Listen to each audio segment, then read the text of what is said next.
Flavor Restaurant is the place to go. As that's the place to be, and have their jerked omelet. We have co-owner Rochelle on the line. Hello, Rochelle. Hi, how are you? Fine. How are you? I'm fine. Now, to tell us about Flavor Restaurant. I mean, I've never been there before, and many of your listeners may not have been there before. Well, Flavor Restaurant is very unique. We've been open almost 8 years. We offer breakfast 7 days a week with those famous chicken and waffles. We also do live jazz on Thursday, Friday, and Saturday nights. So it's very diverse in the meals that we offer, in the music. We have different types of artists here every week. The food is all made from scratch, and it's really, really good. Now, so you're open pretty much all day if you're serving breakfast, and then you're having entertainment in the evening. We're open Monday, Tuesday, and Wednesdays from 8 till 3. And Thursday, Friday, and Saturday we run from 8 in the morning till 11 at night. Okay, all right. And how would what would you say the kind of restaurant it is now? Am I saying the name right? Is it called Flavor? Is it Flavor Restaurant? It's Flavor Restaurant. Flavor Restaurant. Yes, sir. What kind of food do you serve other than chicken and waffles? It's Creole. We have Creole, Cajun, Jamaican, Italian, and some Mexican dishes, and also some gourmet dishes. Whoa, that's so like it's all infused with everything. It represents the South suburbs in terms of being diverse. We're diverse in the offerings, diverse in the music, and diverse in the customer base. Now, the caller that we had, he said jerked omelet.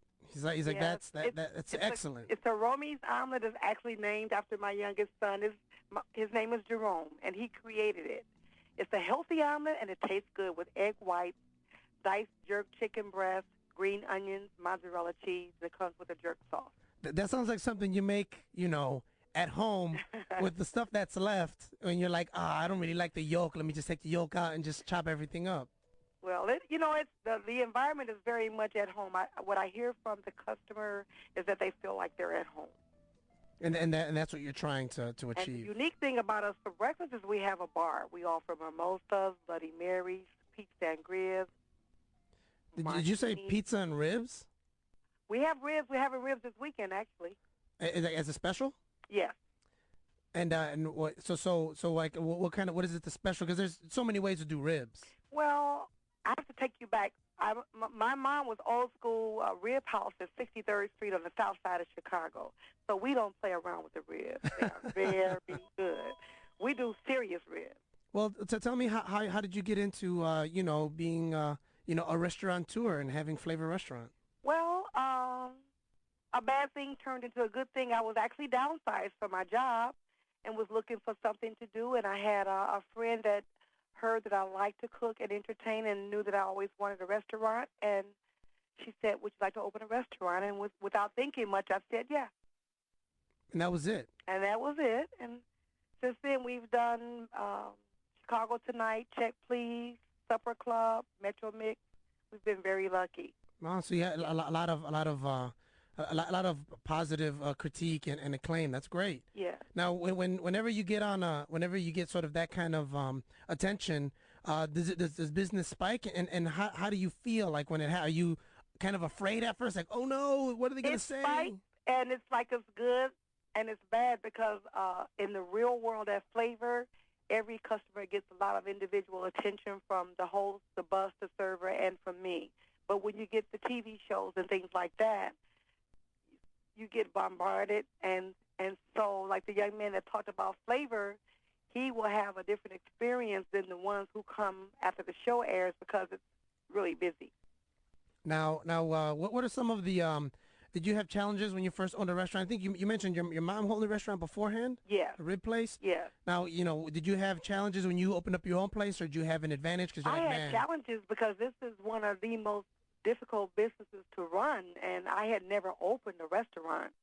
I had never done this before, and so I feel very blessed that we're going into 8 years because a lot of people open and close several times before they get it right. But I can only thank my really, really loyal customers who believed in me. And what's the trick? Is it just having good food? Is it having a good atmosphere? The trick is Paul Prudhomme from New Orleans, down on Bourbon Street. He's my mentor, and he told me that if I loved people, that he wasn't worried about me. So the trick is if you love people and love what you do, then that's your motivation to do whatever it takes to make them happy. I see, and I can also see where all of the New Orleans sort of Cajun influence comes from. Then. Yes, and I have family in New Orleans and in Mississippi, so you'll see that all infused with the food and my love for gourmet cooking also. So we mix it all together. And then you said, hey, let's throw some Jamaican themed stuff in there too. Actually, jerk chicken is my best seller. And tell me a little bit about Jamaican flavors. I don't really eat a lot of Jamaican food. What's Jamaican food like? Well, it's a mixture, a blend of allspice, nutmeg, cinnamon, garlic, red peppers, Scotch bonnet peppers. Jerk chicken, like you mentioned. Yes, and we do a lot to it in terms of marinating it. So it's a little bit different than the authentic Jamaican chicken because theirs is a little bit more pulled, and mine is more tender and juicy. Oh. Because I like the way Jamaica seasons it, but I like the American way of making sure that it is juicy. I see. And then you say, let's throw some Mexican dishes in there too. Oh yeah. So what Mexican dishes do you have? I have Mexican short ribs. I have Mexican drunken shrimp on a guacamole souffle. Ooh, that sounds fancy. We sort of do whatever we feel like eating that day. Yeah. So it's sort of fun to not be locked in. We're not locked in with the menu, and we have fun with the food. That's great. And does your family help you run the restaurant? Yes. My son is here with me now. He's the general manager. And when you see the menu, you'll see my grandmother's name, my mom's name, something my sister did, something my friends did. And we did something. We cooked for the president's birthday. We did jerk chicken for him. So you'll see different things and different mentions on there. We've done some foods down at Harpo Studios for Miss Oprah Winfrey, which was really exciting. Oh, cool. So we've had some fun. We've had Queen Latifah was actually in about 3 weeks ago for breakfast. And what did she have? Everything. She had everything, really? She says, give me a lot of food. She like a real queen. She just clapped her hand. One of everything. She was a lovely person. That's great. That's awesome. Now, is there anyone like when you do have like someone high profile like that come in? How do you know? It seems like it'd be difficult to serve them only because not at all. No one bothers them. No one bothers them. No one bothers them. They come for the sweet potato pancakes. Sweet potato pancakes. It's like it seems like everything is a special, right? The sweet potato pancakes is awesome. We do like red velvet pancakes, sweet potato pancakes, Jack Daniel brownie pancakes, and wow, a lot of different things. Awesome, Rochelle. Thanks so much for joining me on the air. Where can people go if they want to, get more information and have some? 3315 Vollmer Road. That's where we're located, and that's on Vollmer Road between Governor's Highway and Kedzie.